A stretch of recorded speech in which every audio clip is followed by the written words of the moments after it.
ఇప్పుడు stock market చాలా మంది కోట్లల్లో నష్టపోతుంటారు.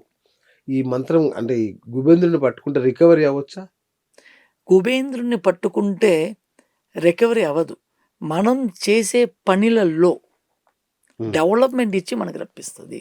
ఓకే. మనం పని పాట చేయకుండా కుబేంద్రుని మంత్రాన్ని జపిస్తూ ఉంటే డబ్బులు రాదు. ఆ! మీది ఏదైతే మీరు బిజినెస్ చేస్తున్నారో, ఆ బిజినెస్‌ను మీరు కరెక్ట్‌గా మీరు చేసుకొని వెళ్తూ ఉంటే మీకు అది సక్సెస్ ఇచ్చేస్తది.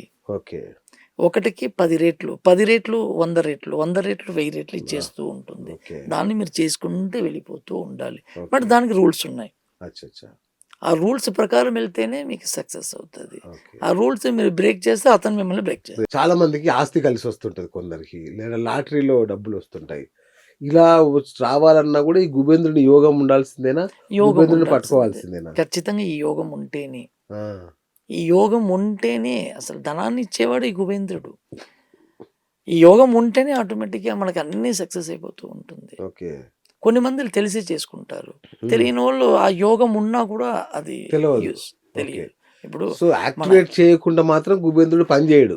ఎలా పని చేస్తాడు? ఫర్ ఎగ్జాంపుల్ మీ ముందర టేబుల్ ముందర నేను ఒక మంచి పలావ్ బిర్యానీ పెట్టాను. ఒక చికెన్ ఆ! బిర్యానీ పెట్టాను. తినకపోతే అది ఎలా మీరు యాక్టివేట్ తినకపోతే ఎలా మీ కడుపు లోపలికెళ్తది? అవును. తీసుకొనొచ్చి పెట్టే బాధ్యత నేను పెట్టాను. అవును. బట్ మీరు తీసుకొని నోట్లో పెట్టుకుంటేనే అది మీకు ఆహారంగా వెళ్తుంది. సూపర్. సో, ఆ! అదేలాగా మనం దాన్ని యాక్టివేట్ మనం చేసుకుంటేనే అది యాక్టివేట్ అవుతది. ఓకే. లేదనంటే ఆ యోగం పనిచేయదు. రైట్. ఇప్పుడు గుబేంద్రుని దయ వల్ల మీరు కోట్లు సంపాదించారనుకుందాం. సంపాదించారు. సో, వాటిని ఇప్పుడేంటి ఖర్చు చేస్తారా? దాచుకుంటారా? లేదండి. నాకొక ఆశ.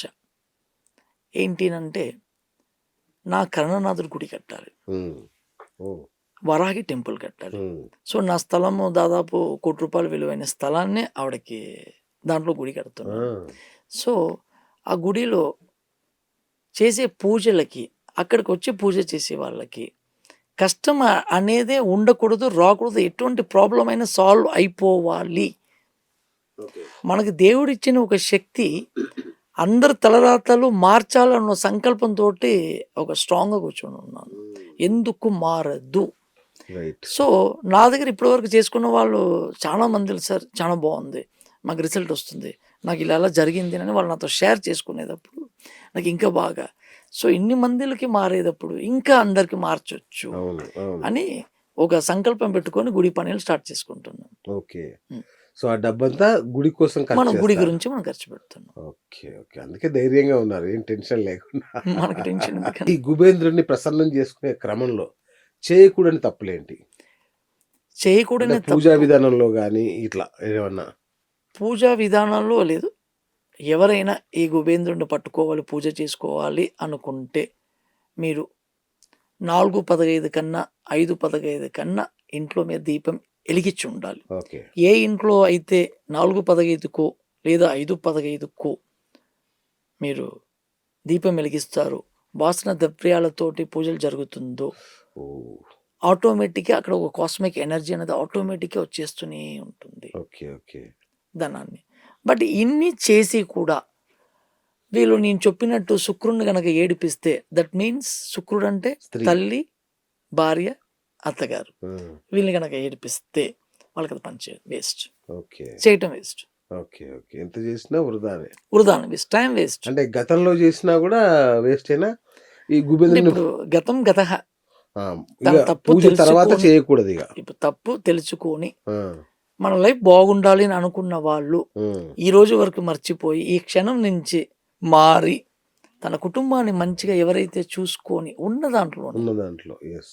గంజి తాగినా కూడా పర్వాలేదు. సంతోషంగా వాళ్ళ భార్య, పిల్లల్ని, వాళ్ళ అత్తగారిని, వాళ్ళ తల్లిని, అక్క చెల్లెల్ని ఎవరైతే బాగా చూసుకుంటారో, ఆ గుబేంద్రుడు ₹100 ఇచ్చే అతను మీకు 10,000 ఇస్తాడు సంతోషపడి. హ్మ్. అంటే ₹100కి 10,000 ఇస్తున్నాడు అనంటే, నీ యొక్క టాలెంట్‌కి ఇంకెంతొస్తుందని అంతే. అన్నది కరెక్ట్. మీరు ఆలోచించుకోండి. కరెక్ట్. రైట్. ఓన్లీ పూజలు చేస్తే సరిపోతుందా? మళ్ళా మన కష్టం మనం పడాల్సిందే గదా! మీరు ఎన్ని పూజలు చేసినా, మీరు కష్టపడకపోతే హ్మ్. అది పని చెయ్యదు. ఓకే. నేను మీకు ఇందాకే చెప్పా.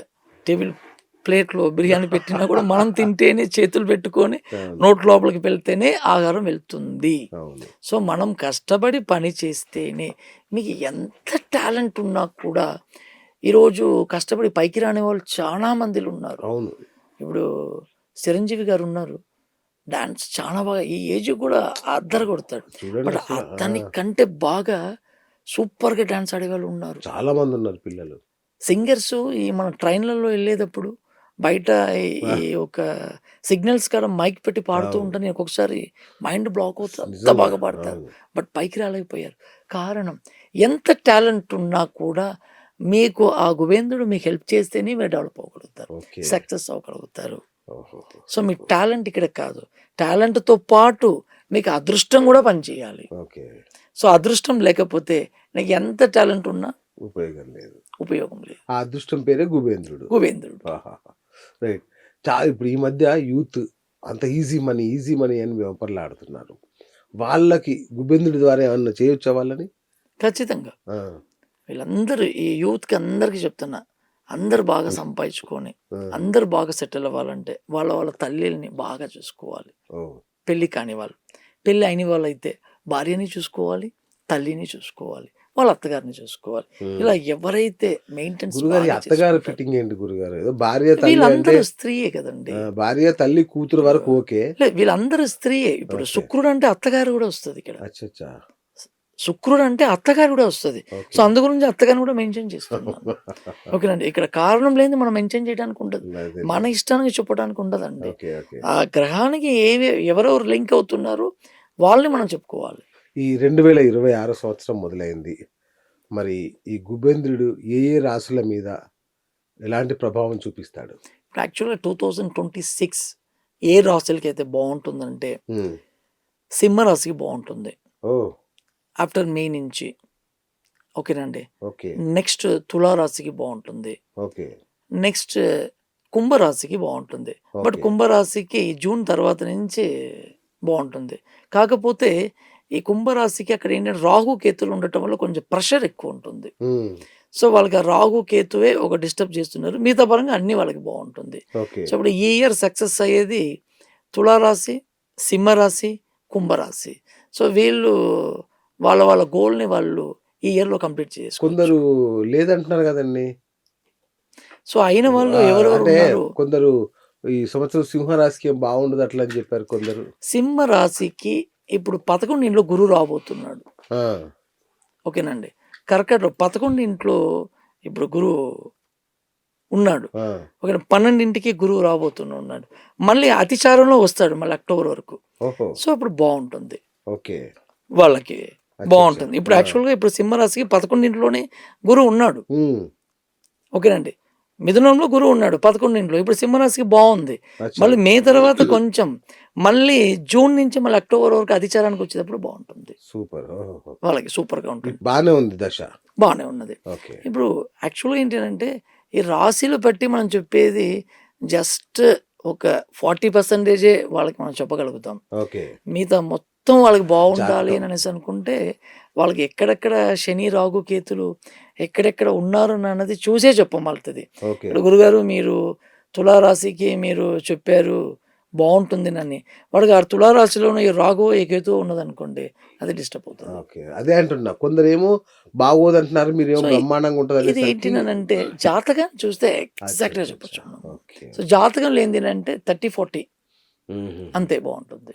So, okay. ఎగ్జాక్ట్‌గా రాశులను బట్టి మనకి కొన్ని మందికి అది లేని వాళ్ళకి కొన్ని ఫ్లూక్‌గా రైట్ నాకు బావుంది అవును. అని అవును. ఉంటుంది గానీ, ఎగ్జాక్ట్‌గా రావాలంటే వాళ్ళు వాళ్ళకి తెలిసిన ఒక ఆస్ట్రాలజర్ దగ్గరికి వెళ్లి చూపించుకోవాలి.